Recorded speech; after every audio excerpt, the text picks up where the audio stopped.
لا إله إلا الله لا إله إلا الله لا إله إلا الله ما لنا رب سواه. اب بیٹھ جاؤ بھی بس، اب باقی بعد میں کھینچ لینا. اب تشریف رکھیں بیٹا، بس کروا. آ جاؤ ادھر، آ جاؤ ادھر، آ جاؤ.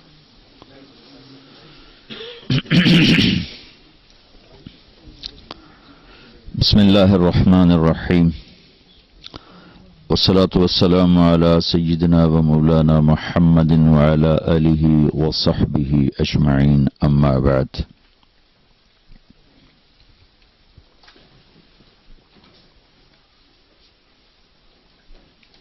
اللہ تعالیٰ نے ہمیں زندگی گزارنے کا وہ طریقہ دیا ہے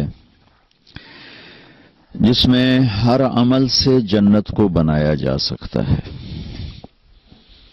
عبادت تو ہے ہی بڑی مختصر، 5 نمازیں، 1 مہینہ روزے، اور زکوٰۃ مالدار پر، اور حج مالدار کے ساتھ صحت مند ہونا بھی شرط. صحت مند نہیں تو اس پر بھی فرض کوئی نہیں.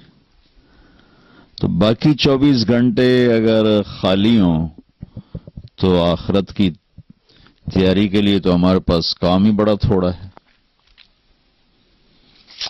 تو اللہ تعالیٰ کے محبوب صلی اللہ تعالی علیہ وسلم ایسی زندگی سکھا کر گئے، بتا کر گئے. ترکتکم علی محجۃ بیضاء لیلھا کنہارھا.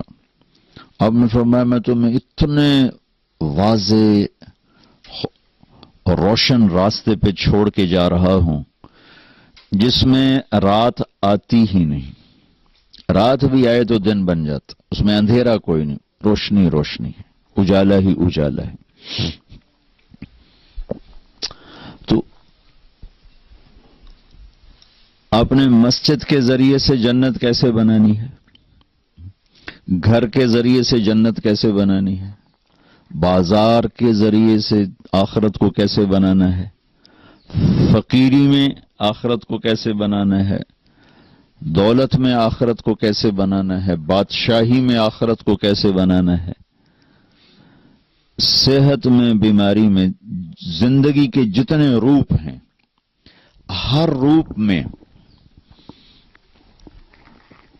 آخرت زیادہ سے زیادہ کیسے بنے، یہ میرے نبی دے کر گئے ہیں. لا رہبانیت فی الاسلام کہ میرے دین میں رہبانیت کوئی نہیں ہے. ان میں بھی نہیں تھی. رہبانیت ابتدعوها.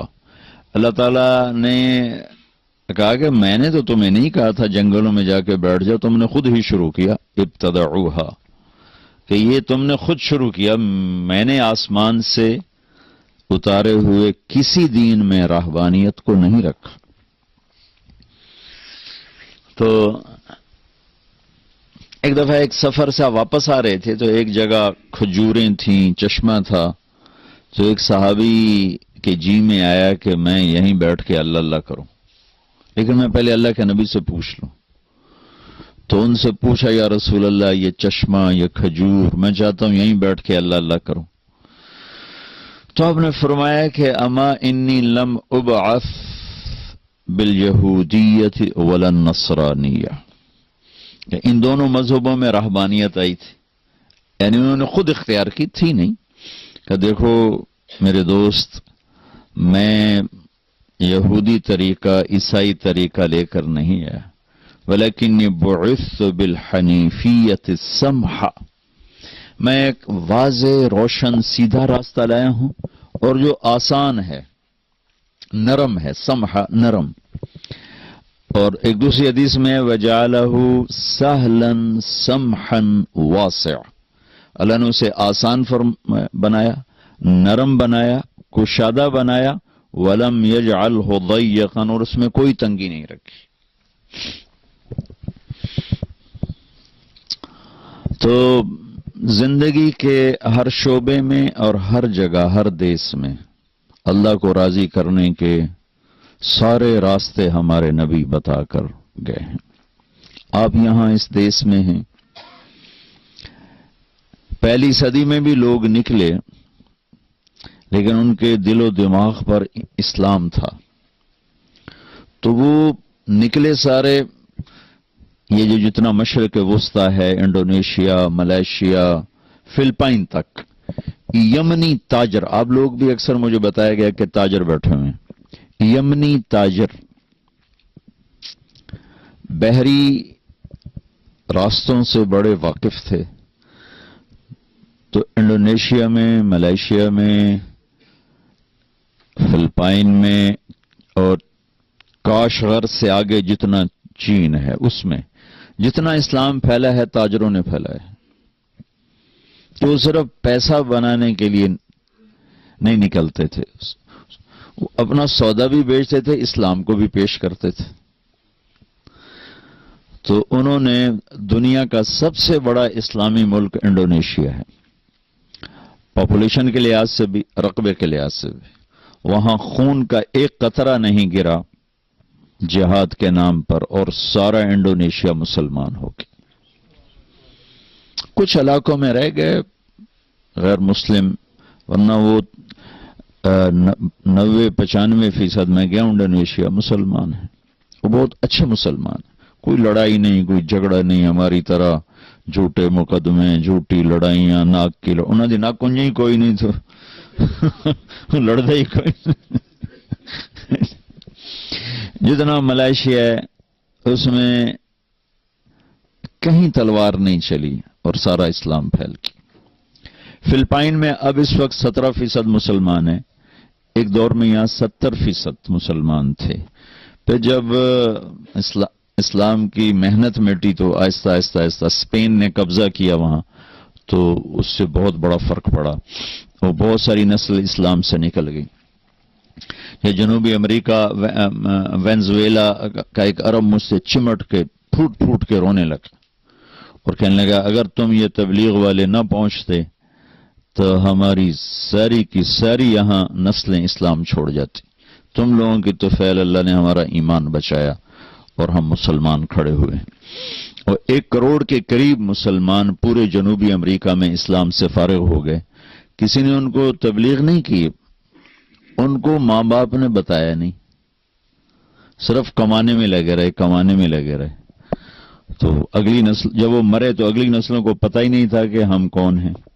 اس طرح ان کے اندر اسلام سے نکلنا کوئی کسی اسکیم کے تحت نہیں ہوا، ماں باپ کی غفلت کی وجہ سے ہوا کہ دن رات بس کمانے میں تو اولاد کو ٹائم نہیں دیا. وہ بہت کمزور نکلے. آگے جو وہ مر گئے تو ان کو پتہ ہی نہیں تھا کہ ہم کہاں سے آئے اور کون ہیں. اربوں کی نسلیں اسلام چھوڑ گئی. تو اللہ تعالیٰ نے ایک تو اللہ کے نبی نے ایک تو ہمیں عبادات بتائیں کہ وہ ہماری بنیاد اور اساس ہیں کہ اس کے بغیر تو عمارت نہیں کھڑی ہو سکتی. 24 گھنٹے کی زندگی میں اگر آپ تجارت کر رہے ہیں تو سچائی اور دیانت اور امانت. التاجر الصدوق الامین. تجارت ہو، صداقت ہو اور امانت ہو تو اللہ کے نبی نے کہا نبیوں کے ساتھ حشر ہوگا. مع النبیین والصدیقین والشہداء والصالحین. اس کی تجارت میں سچائی ہو، اس کی تجارت میں امانت ہو، اس کی تجارت میں دھوکہ نہ ہو، جھوٹ نہ ہو اور حلال ہو، حرام نہ ہو. اور جب اللہ رزق دے تو زکوٰۃ دے تو اس کا حشر اللہ نبیوں کے ساتھ فرمائیں گے. جو ٹاپ 10 صحابہ ہیں جن کو ایک مجلس میں جنت کی بشارت ملی، ابو بکر جنتی، عمر جنتی، عثمان جنتی، علی جنتی، زبیر جنتی، طلحہ جنتی، سعد بن ابی وقاص جنتی، ابو عبیدہ جنتی، عبد الرحمن بن عوف جنتی، سعید بن زید جنتی. یہ سارے بڑے بڑے لوگ تھے، ان میں کوئی چھوٹا آدمی نہیں. یعنی سارے قریشی ہیں. قریشی بڑا خاندان ہے، ساری دنیا کا سب سے بڑا خاندان قریش ہے. یہ سب قریشی ہیں. ان میں کسی اور قبیلے کا کوئی آدمی نہیں. سینکڑوں قبائل تھے عرب کے، صرف قریش میں سے ہیں. پھر یہ سارے بڑے سردار ہیں، کوئی چھوٹا آدمی نہیں. پھر یہ سارے تاجر تھے، کوئی مزدور پیشہ نہیں، کوئی زمیندار نہیں، کوئی مزدور نہیں، یا حکمران تھے یا تاجر تھے. ابوبکر، عمر، عثمان، علی، یہ اللہ نے ان کو حکومتیں عطا فرمائیں. سعد بن ابی وقاص، ابو عبیدہ، ان کو اللہ تعالیٰ نے گورنری عطا فرمائیں. طلحہ رضی اللہ تعالیٰ عنہ جبکہ کوئی اتنے وسائل نہیں تھے تو ان کے بحری جہاز چلتے تھے تجارت. عبد الرحمن بن عوف کے لیے اللہ کے نبی نے دعا کر دی تھی، اللہ تیری تجارت میں برکت دے، دعا کر دی تھی. تو جب ان کا انتقال ہوا تو 3 ارب 10 کروڑ 20 لاکھ دینار وراثت میں چھوڑے. اے تھوڑے کاغذ دے، یورو نہیں. یہ تو ہمیں بنیا بے وقوف بنایا گیا، کاغذ پکڑا کے ہمیں سیٹھ بنا دیا. بلا کاغذاں دی کوئی گل، ساڑے بڑے لگے جاؤ جتنے مرضی یورو لے لو. یورو پہ، پاؤنڈ بھی پیا، ڈالر بھی پیا، یورو بھی پیا. کاغذ نہیں چھوڑا. 4.5 ماشے کا 1 دینار ہوتا تھا. 4.5 ماشے کا 1 دینار ہوتا تھا. جی کیا جی؟ 25,000 25,000 ٹن. تم نے حساب بھی کر لیا؟ بڑا حساب دان ہے بھائی. 25,000 ٹن کہہ رہے سونا بنتا ہے. اور وہ ٹاپ 10 آدمیوں میں سے ہیں، 10 بڑے آدمیوں میں سے ہیں. یہ تو ابھی میں نے بتایا جو انہوں نے سکے چھوڑے، ڈھلے ہوئے سکے. 3 ارب 10 کروڑ 20 لاکھ دینار، 1,000 گھوڑے، 1,000 اونٹ، 10,000 بکریاں، اور سونے کے ٹائلز جو ویسے تھیں سکے میں نہیں تھیں، وہ اولاد میں، بچے بچیوں، بیگمات میں جب تقسیم فرمایا گیا تو وہ آریاں کاٹتے کاٹتے ٹوٹ گئے. اور اللہ کے نبی نے ٹائٹل کیا دیا کہ عبد الرحمن تو رحمان کا تاجر ہے. اور عمر رضی اللہ تعالیٰ عنہ نے کتنا ان پر اعتماد کیا. جب ان کا انتقال کے قریب خنجر لگا تھا تو انہوں نے 6 آدمیوں کی شورا بنائی، 6 آدمیوں کی، کہ یہ مل کر میرے بعد خلیفہ چنیں گے.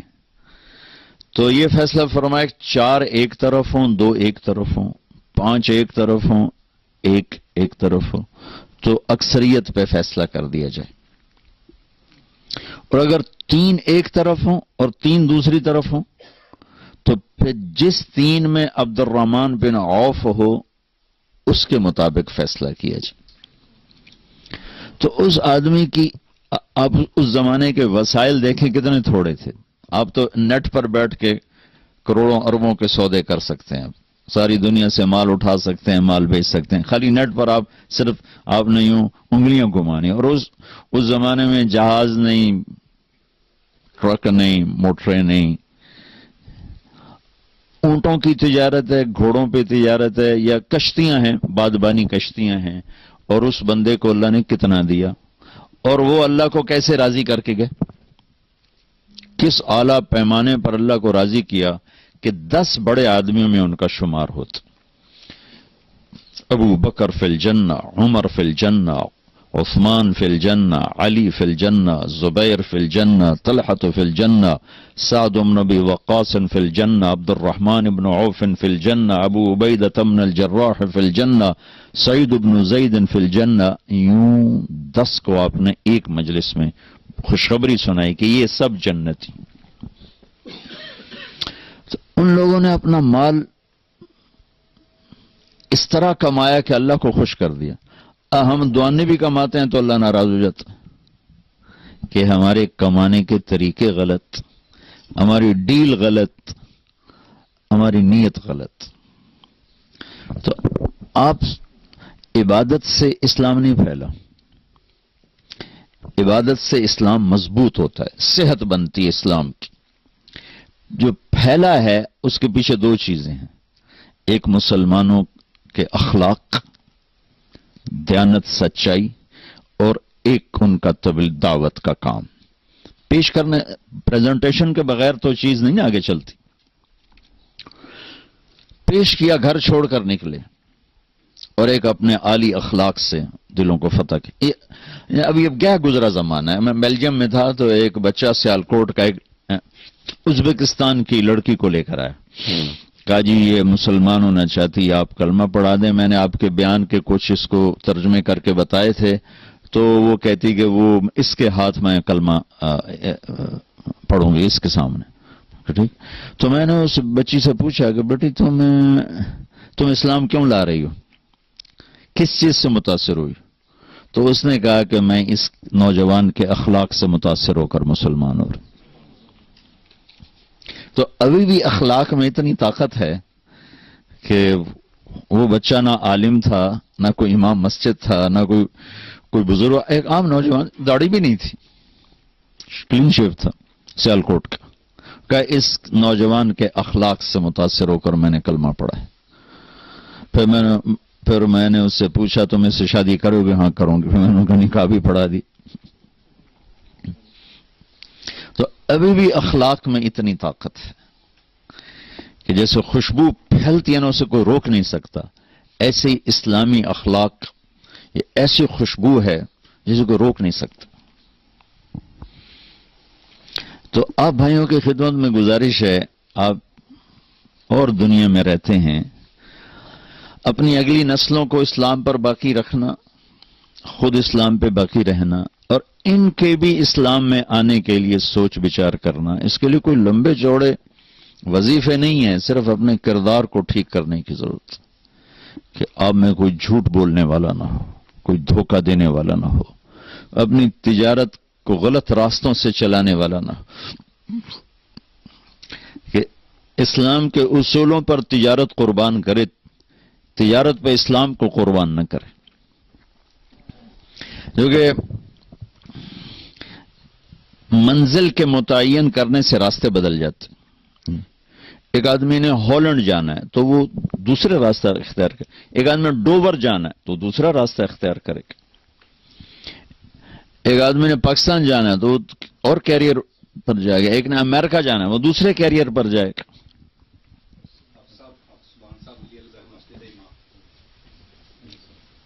تشریف رکھیں.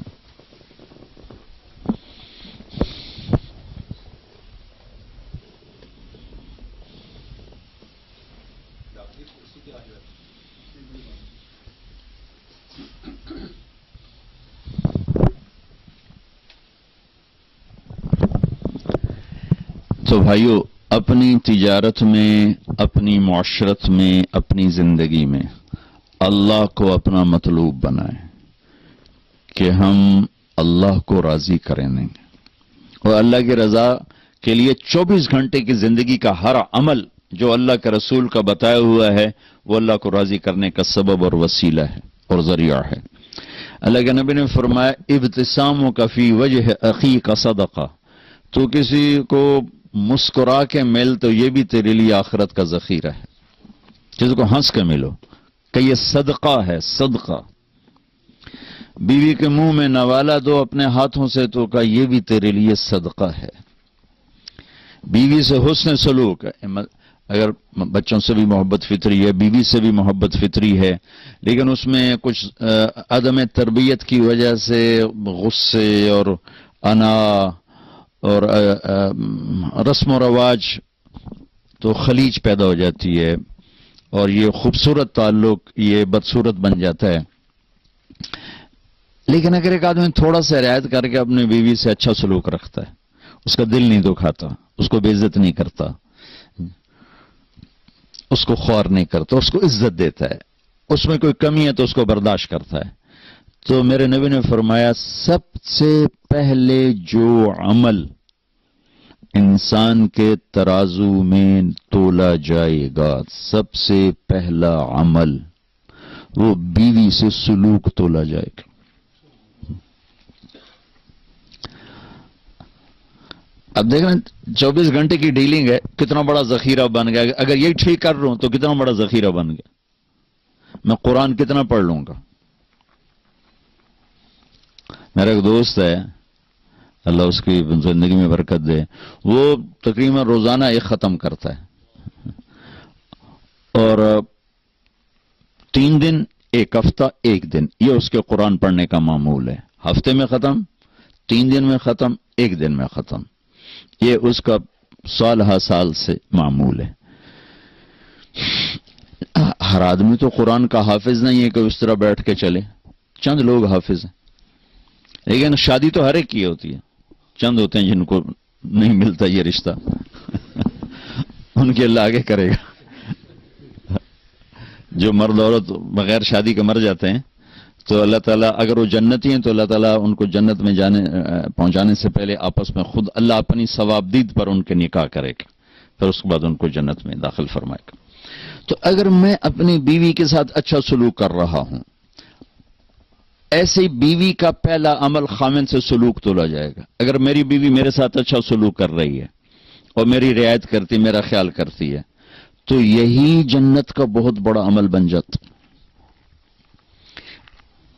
ایک حدیث میں آتا ہے کہ ایک آدمی کا ترازو سٹیبل نہیں ہوگا، کبھی ایسے کبھی ایسے، کبھی ایسے کبھی ایسے، تو وہ نیکی یوں ہو جائے یا گناہ یوں ہو جائے، ایسے نہیں ہو رہا، وہ ایسے ایسے ہو رہا ہے، تو اس پر اتنی ہیبت طاری ہوگی چونکہ آ گئی یا جہنم یا جنت۔ تو اگر موت ہوتی تو وہ گھبراہٹ سے مر جاتا، وہ موت تو ختم ہو گئی۔ تو ادھر میں ایک ایسے بادل سا آئے گا اور اس کے رائٹ ترازو میں بیٹھے گا اور اس کو بالکل ایسے کر دے گا، تو اس کی جان میں جان آئے گی اور اس کی جنت کا اعلان ہوگا۔ تو وہ پوچھے گا تولنے والے سے، بھائی یہ کیا ہے، یہ کیا ہے؟ تو فرشتہ کہے گا، یہ تیرے اچھے اخلاق ہیں جنہوں نے آج تجھے بچا لیا۔ اب اچھے اخلاق تو 24 گھنٹے کی ڈیلنگ کا نام ہے نا، 24 گھنٹے کی ڈیلنگ اچھے اخلاق۔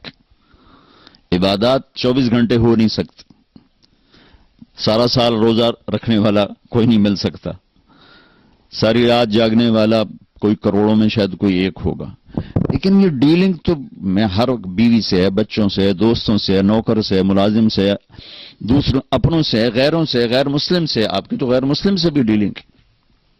اگر آپ کے اخلاق اچھے ہیں اور آپ کا بول میٹھا ہے تو اس کو کوئی عمل نہیں پکڑ سکتا۔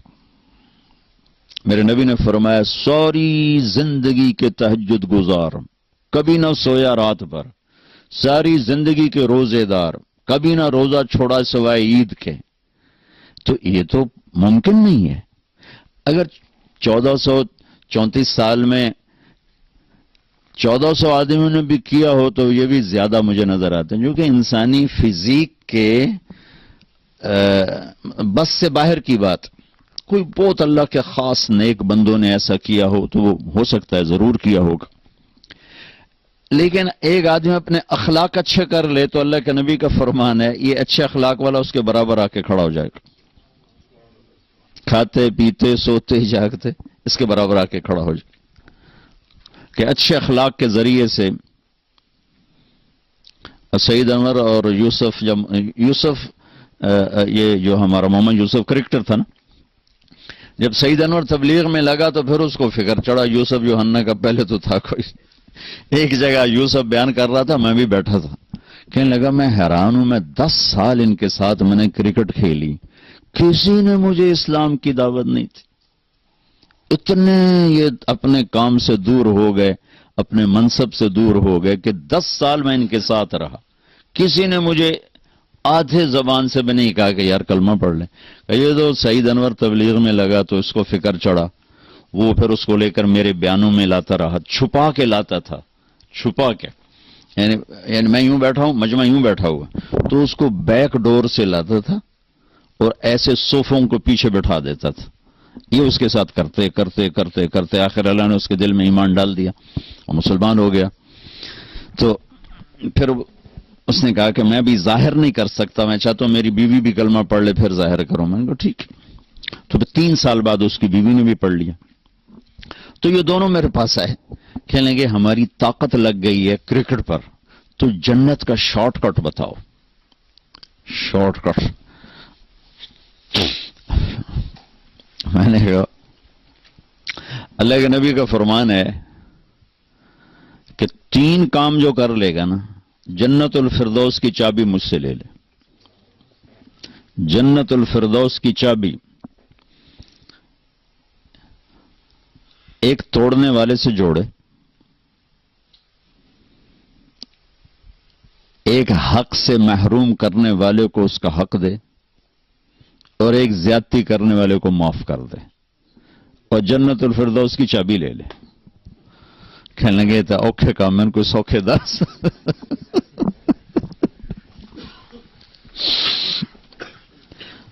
میں نے کہا کہ شارٹ کٹ کے لیے تو پھر اوکھا ہی کام چاہیے۔ اسلام کا مشکل ترین سبق اچھے اخلاق اور خوبصورت ترین سبق اچھے اخلاق۔ ہر چیز کی ایک میک اپ ہوتا ہے نا، جس سے وہ چیز خوبصورت ہو جاتی، ہر چیز کا ایک میک اپ ہے جس سے وہ چیز خوبصورت ہو جاتی۔ تو اسلام کا جو میک اپ ہے وہ اچھے اخلاق ہے۔ جیسے ہمارا میک اپ جو لباس، لباس ہمیں زینت دیتا، عورت کا میک اپ زیور ہے، اس سے وہ خوبصورت ہو جاتی، تھوڑا کلر وغیرہ لگانے اس سے وہ خوبصورت ہو جاتی۔ اسلام کا لباس، اسلام کا زیور، اسلام کا میک اپ، اسلام کا حسن، وہ ہمارے اچھے اخلاق ہیں جس سے وہ خوبصورت ہو جاتا۔ اس کو کوئی چیز نہیں پکڑ سکتی۔ ہمارے نبی نے لمبی نمازیں پڑھی تو اللہ نے منع کر دیا، ما انزلنا علیک القرآن لتشقى، میرے محبوب اتنی لمبی نہ پڑھ کے آپ کے پاؤں ہی پھٹ جائیں۔ اب پاؤں پہ ورم آ جاتا تھا تو نے کہنا درمیانی پڑھ، درمیانی۔ آپ نے سارا مال خرچ کر دیا، اللہ نے اس سے بھی روک دیا، لا تبسطها كل البسط فتقعد ملوما محسورا، میرا نبی نے ایسا بھی نہ کہا، کچھ اپنے لیے رکھ، کچھ خرچ کر۔ جس کام کے لیے آئے تھے تبلیغ، اس میں اپنا سینہ جلایا تو اللہ نے اس سے بھی روک دیا، فلا تذهب نفسك عليهم حسرات، میرا نبی تبلیغ تو کر پر اپنا اندر نہ جلا، اپنا اندر نہ جلا۔ اب یہ تین بڑے کام ہیں، دنیا کا سب سے بڑا کام تبلیغ ہے کہ 1.25 لاکھ نبیوں نے تبلیغ کی ہے اور کوئی کام نہیں کیا۔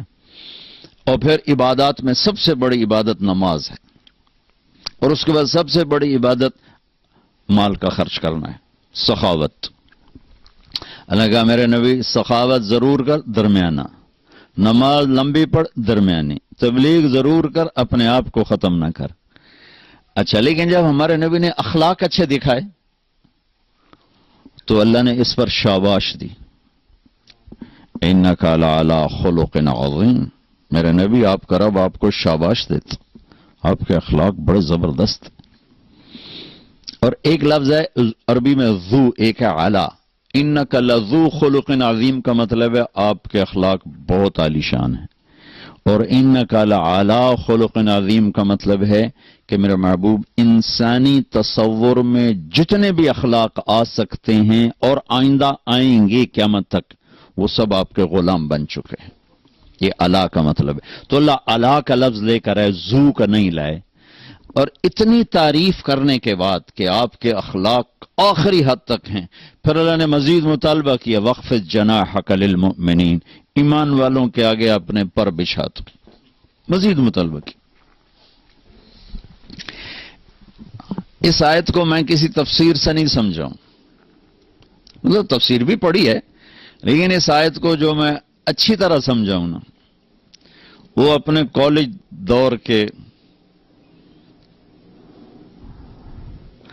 ہمارا گاؤں دریائے راوی کے قریب ہے، 3-4 میل کے فاصلے پر۔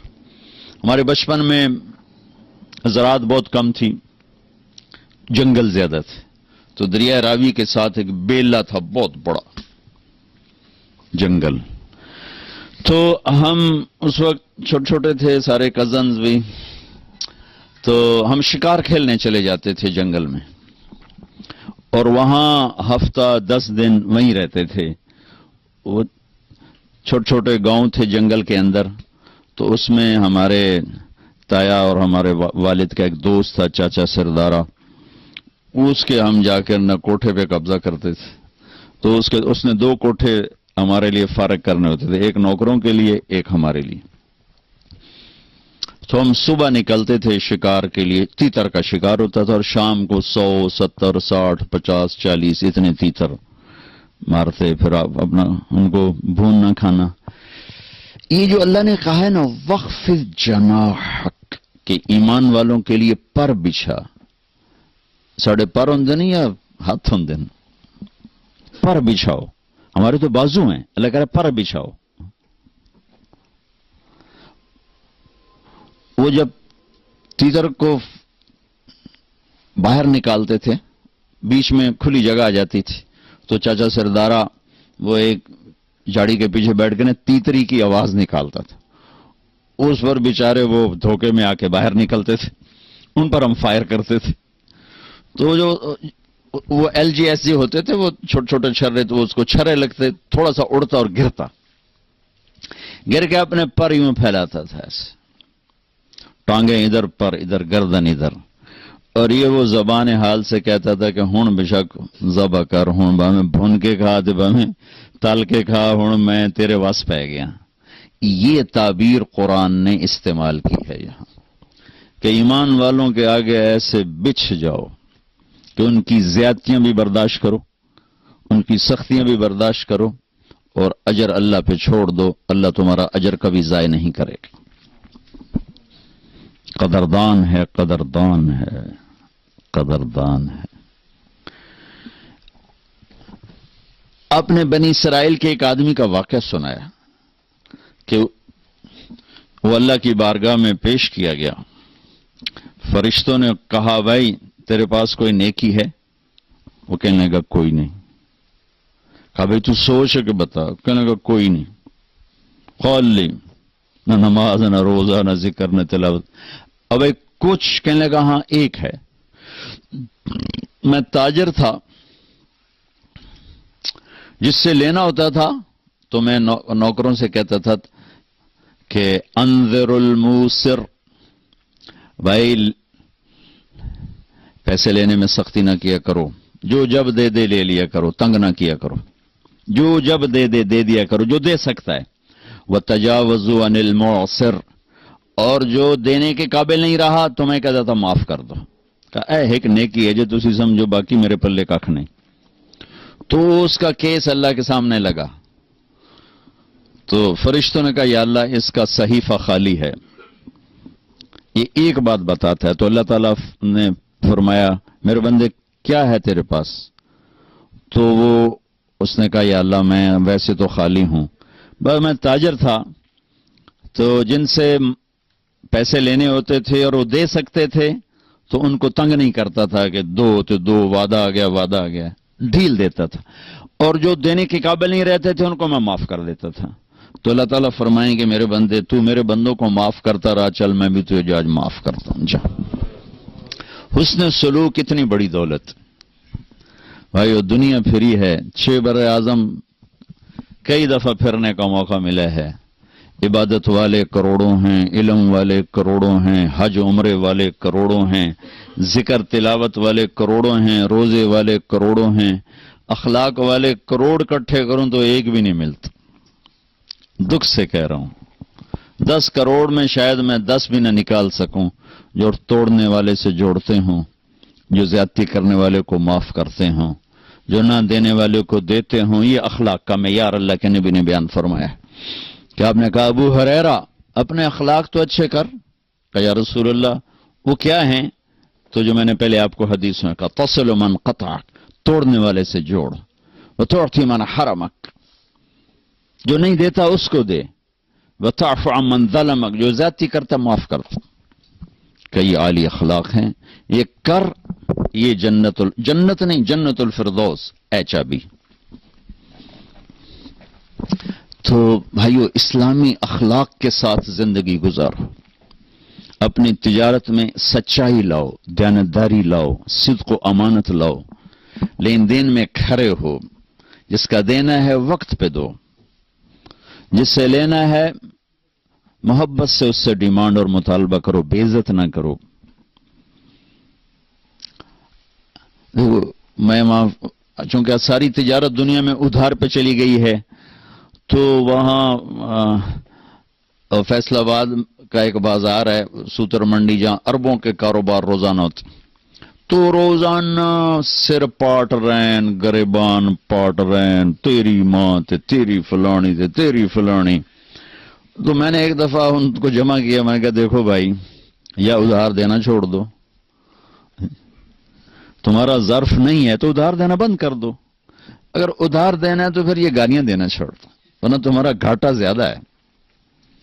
10 کروڑ 10 ارب کیا پوری دنیا بھی ایک آدمی تمہاری نگل گیا ہے تو وہ پکڑا جائے گا قیامت کے دن. لیکن تم نے ماں بیٹی کی گالی دے دی تو جرم تیرا بھی گھٹ کوئی نہیں، کیونکہ ماں بیٹی کی گالی دینا اللہ کے عرش کو ہلا دیتا ہے. تو بھائیو آپ سے گزارش ہے اچھے اخلاق کے ساتھ یہاں زندگی گزارو، اور مسلمان بن کے رہو، امتی بن کے رہو، امتی بن کے رہو، فرقہ واریت کا شکار نہ ہو، تعصب کا شکار نہ ہو، نفرتوں کا شکار نہ بنو، مسلم بن کے رہو. ہوا سماکم المسلمین من قبل، اللہ نے ہمیں قرآن میں کہا کہ میں نے تمہارا نام مسلمان رکھا ہے. اپنے آپ کو مسلمان بنا کے رکھو. پوری دنیا پھرا ہوں، جو فرقہ واریت کی آگ پاکستان میں ہے کہیں نہیں دیکھی، اور ہندوستان اس کے ساتھ مطلب ایک ہی ٹکڑا ہے، بنگلہ دیش میں بھی اتنے، لیکن ہندوستان پاکستان میں نفرت کی انتہا ہے. تو آپ لوگوں کی روٹس چونکہ وہیں سے ہیں، تو میں آپ کے سامنے ہاتھ جوڑتا ہوں کہ بطور مسلم زندگی گزارو، بس سب کو گلے سے لگانا سیکھو. میرے نبی نے تو منافقوں کو بھی گلے سے لگایا کہ اپنے آپ سے دور نہیں ہونے دیا، حالانکہ آپ تو اندر دیکھ رہے تھے کہ یہ سب منافق، لیکن اپنی مجلس سے کسی کو نہیں اٹھایا کہ تو منافق ہے، اٹھ جا میری مجلس سے. کسی کو بتایا نہیں سوائے حضرت حذیفہ کے، وہ بھی اس لیے بتایا کہ کل کو کوئی نقصان ہونے لگے تو ایک آدمی کو پتا ہو کہ بھئی یہ آدمی ٹھیک نہیں، کسی کو خبر نہیں دی. ایک منافق سردار تھے زید، وہ آ کر کہنے لگے یا رسول اللہ، ایمان یہاں ہے کفر یہاں ہے، ایمان لاتا ہوں، میرے لیے دعا کر دے. تو آپ نے اس کے یہاں ہاتھ رکھا کہ اللہ اس کی زبان کو سچا کر دے، دل کو صاف کر دے، اس ایمان سے سینہ بھر دے. وہ کہنے لگے یا رسول اللہ، میں منافقوں کا چودھری ہوں، آپ کو سارے منافقوں کا پتہ بتاؤں؟ آپ کو تو پہلے ہی پتہ تھا، لیکن چونکہ اور لوگ بیٹھے تھے، کہا نہیں بنے کسی کا نہیں بتانا، جو آئے گا ہم سینے سے لگائیں گے، جو نہیں آئے گا اس کا معاملہ اللہ پہ چھوڑیں گے. تو میرے نبی نے تو منافقوں کو بھی سینے سے لگا کے رکھا. عبداللہ بن ابی جیسے کا جنازہ پڑھا دیا، جبکہ حضرت عمر روک رہے ہیں کہ اب یہ کیا کر رہے ہیں یہ منافق ہے، شاید بخشا جائے. حالانکہ ابو جہل چھوٹا مجرم ہے اور عبداللہ بن ابی بڑا مجرم ہے.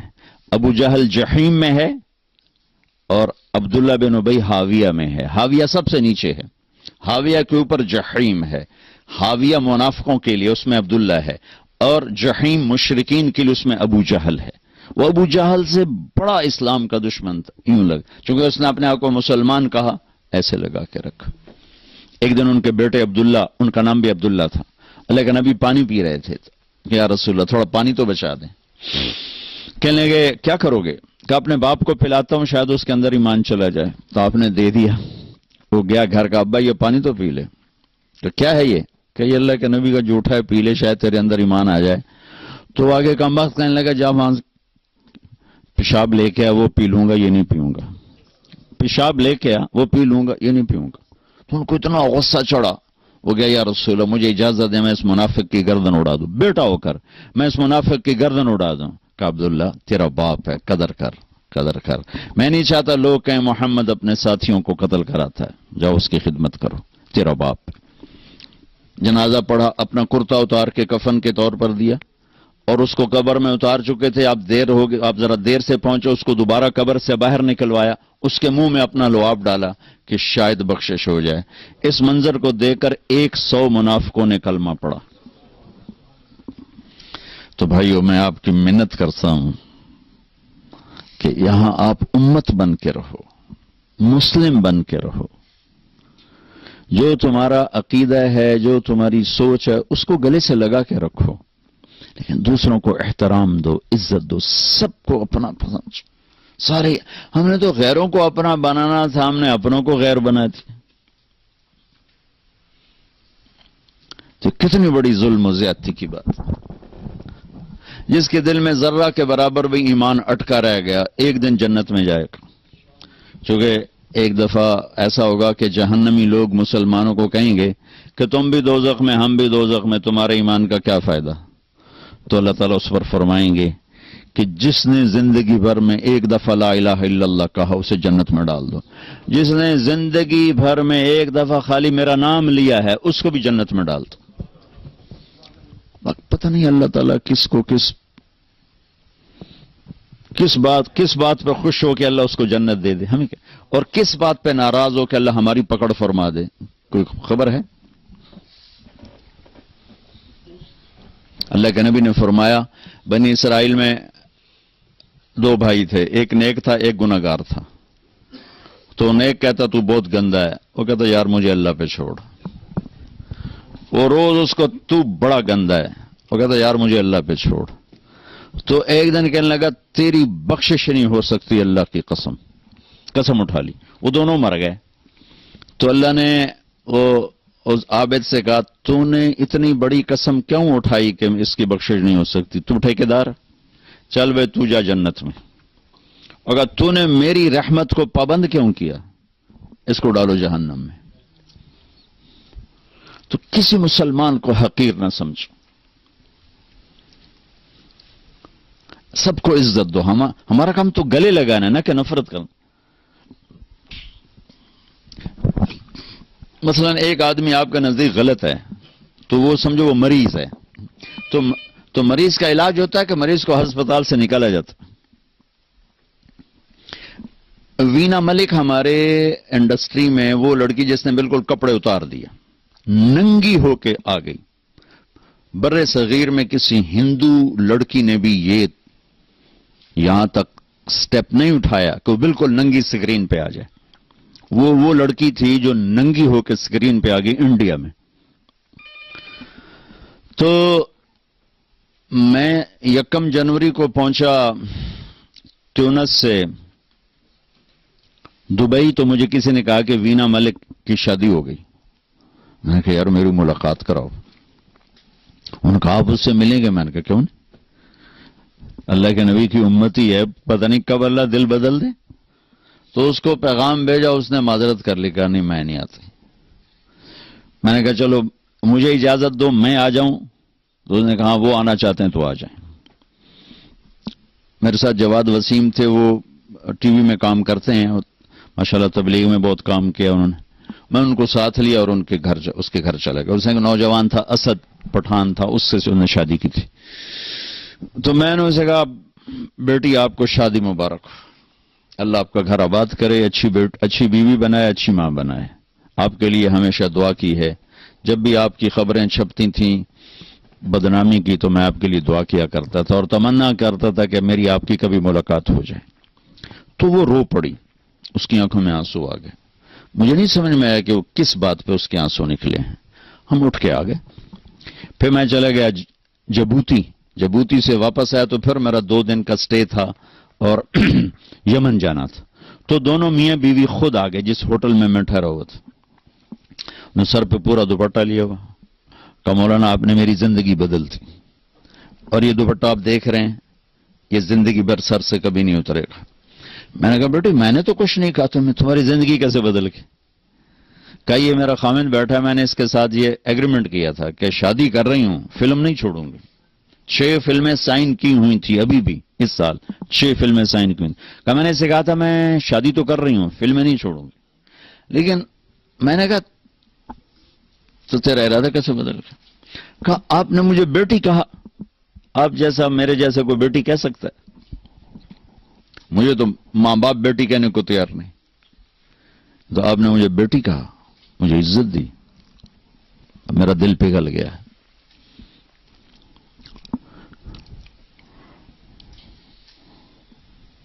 تو ہمارا کام تو قریب کرنا ہے نا، دور کرنا تو ہمارا کام نہیں ہے. تو امت میں اختلاف تو صحابہ کے دور سے ہے. نبی کے دور سے ہے، بخاری شریف کی روایت ہے. آپ نے ایک لشکر بھیجا یہودیوں کا علاقے پر حملہ کرنے، بنو قریظہ. فرمایا کہ من کان یؤمن باللہ والیوم الاخر فلا یصلین العصر الا فی بنی قریظہ، کہ جو اللہ اور آخرت پر ایمان رکھتا ہے وہ عصر کی نماز بنو قریظہ کے علاقے میں جا کے پڑھے. اور نماز کا وقت پہلے ہی داخل ہو چکا تھا اور ان کو روانہ کیا. بنو قریظہ رہتے تھے قباء سے آگے، جو مسجد قباء ہے نا اس سے بھی آگے رہتے تھے، ان کے ابھی کھنڈرات وہاں ہیں. نماز کا وقت تنگ ہو گیا تو صحابہ نے تو وہ لشکر میں سے بعض وہ بھائی نماز پڑھو، نماز قضا ہو رہی. دوسروں نے کہا بھائی اللہ کے نبی نے کہا تھا بنو قریظہ میں پڑھنی. انہوں نے کہا اس کا مطلب یہ نہیں تھا کہ قضا کر دو، اس کا مطلب تھا جلدی پہنچو. دوسروں نے کہا بھائی ہمیں یہ نہیں پتا، جو کہا ہے ویسے کریں گے. انہوں نے کہا بھائی ہم نماز نہیں چھوڑ سکتے. تو صحابہ دو جماعتوں میں تقسیم ہو گئے، ایک نے وہاں کھڑے ہو کے عصر پڑھی، ایک نے آگے جا کے قضا پڑھی. اگلے دن اللہ کے نبی تشریف لے گئے. اب دیکھیں دو بالکل اپوزٹ سمت ہیں، یا یہ غلط ہے یا یہ غلط، یا ٹھیک ہے یا یہ ٹھیک ہے. تو دونوں نے اپنا معاملہ پیش کیا. تو اب خاموش رہے. خاموش رہنے نبی کے خاموش رہنے کا مطلب تصدیق ہوتا ہے کہ تم نے بھی ٹھیک کیا ہے، تم نے بھی ٹھیک کیا. تو ہم سینہ کھلا رکھے. عبداللہ بن عمر رفع یدین کرتے تھے، عبداللہ بن مسعود نہیں کرتے تھے. حضرت معاویہ رضی اللہ عنہ ایک وتر پڑھتے تھے، عبداللہ بن عباس 3 وتر پڑھتے تھے. یہ سب صحابہ کے کام ہیں. آپ نے کبھی اونچی آمین بھی کہی ہے، کبھی آہستہ آمین بھی کہی ہے. تو ہم اس پر آپس میں نفرتوں کا شکار نہ ہوں.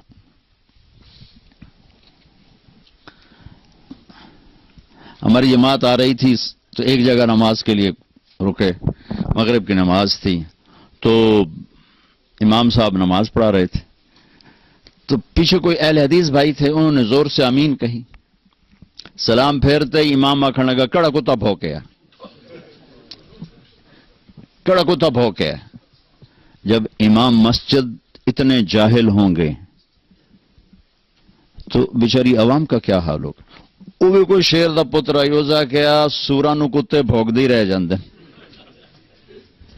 سوراں نو کتے بھوکدی رہ جاندے. مطلب دونوں نے ظلم کی انتہا کر دی. میرے نبی نے اونچی آمین بھی کی ہے، آہستہ آمین بھی کی، رفع یدین کیا بھی ہے، چھوڑا بھی ہے.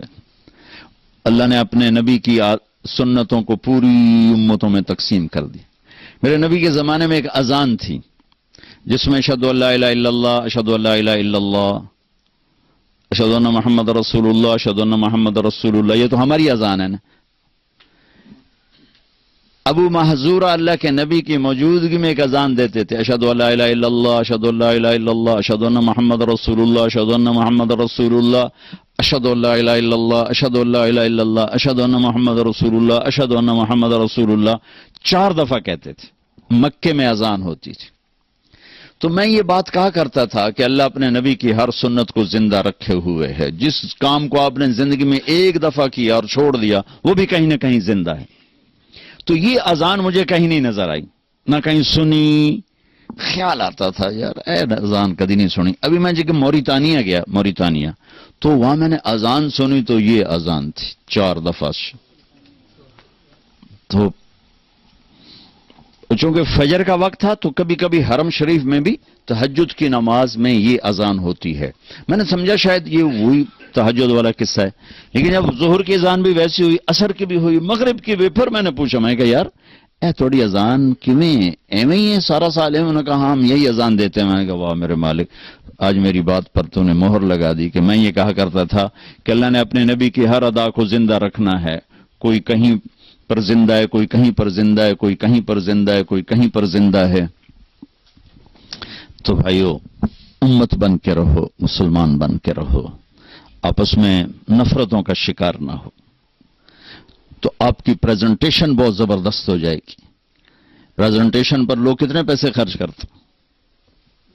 میں روڈ پہ رکا، ایک میڈیسن لینی تھی بالکل سستی سی، تو ادھر میڈیکل سٹور تھا جہاں میری گاڑی روکی، تو میں نے بھیجا، میں نے کہا یار دوائی لو. پھر میری نظر ادھر پڑی تو ایک بڑا خوبصورت میڈیکل سٹور تھا، اس میں لائٹیں جل رہی تھیں، شیشے لگے تھے.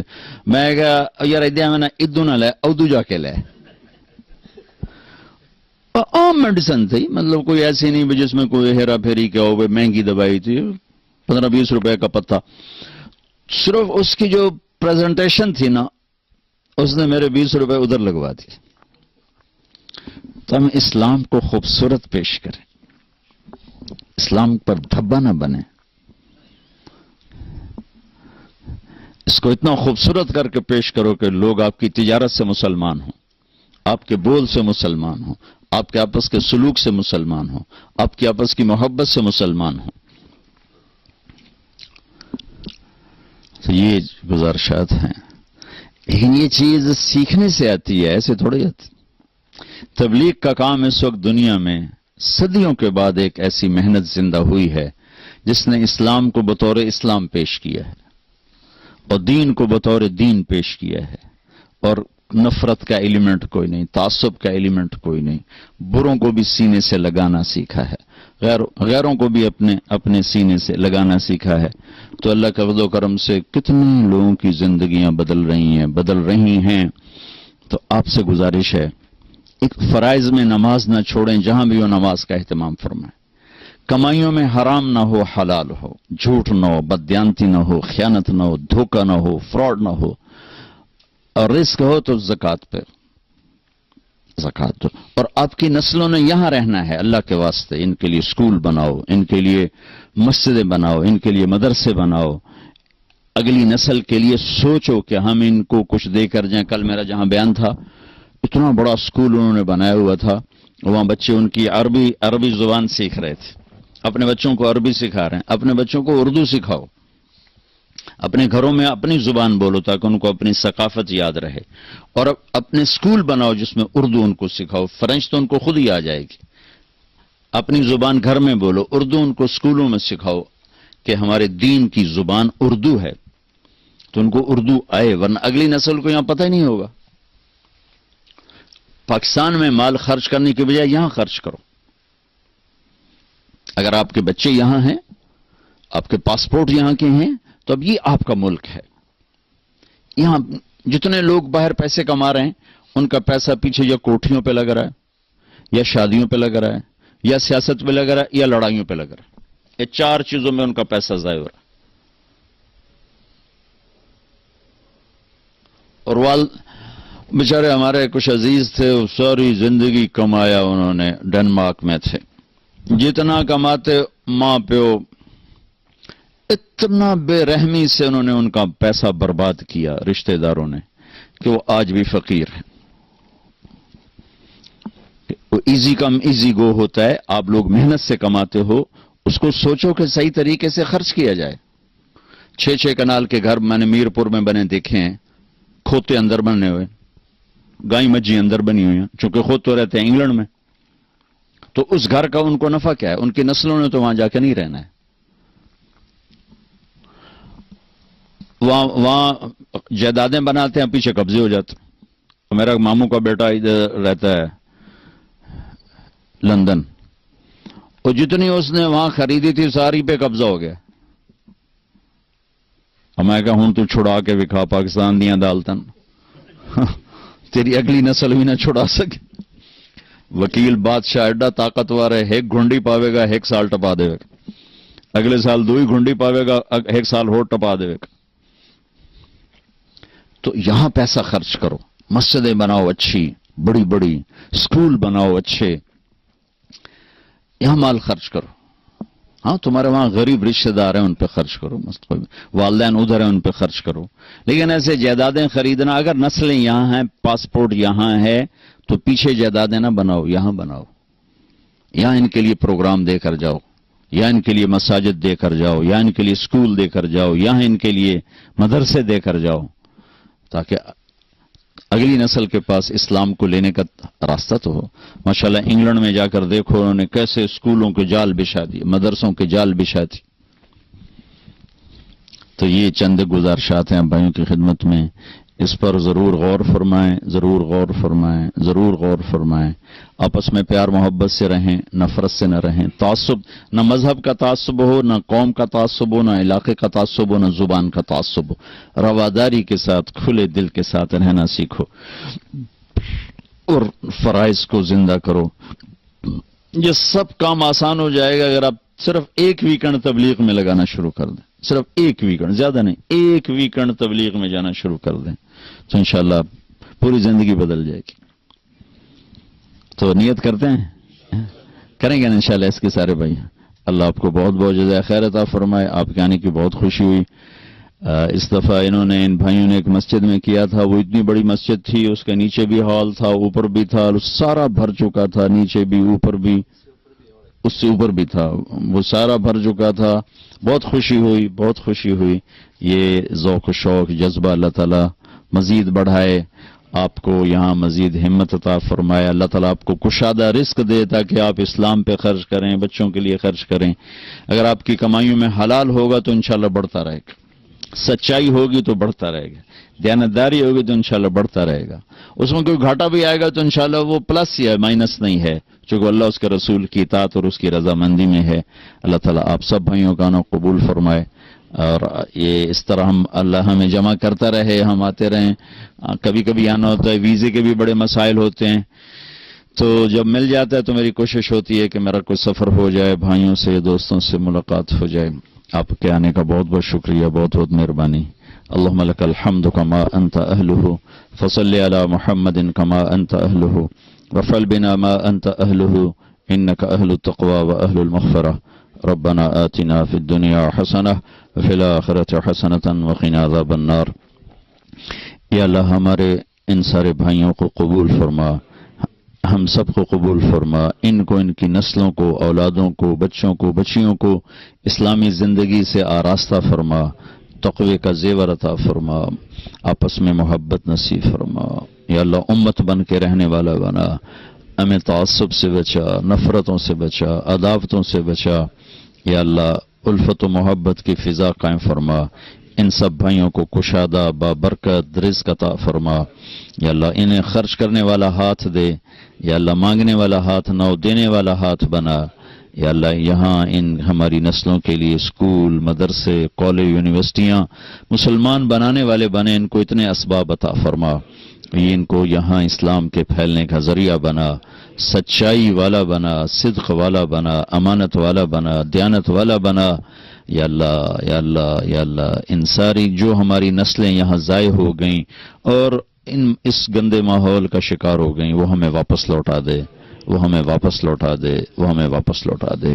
جو ہمیں بیمار ہیں صحت دے دے، جو تنگی کا شکار ہیں فراخی عطا فرما دے، جو ہم میں سے آگے چلے گئے ان کے درجے بلند فرما. جب ہم جانے لگیں تو ایمان پہ خاتمہ نصیب فرما. وصلی اللہ تعالی علی النبی الکریم. آمین برحمتک یا اللہ. یا الہی ہر جگہ تیری عطا کا ساتھ ہو.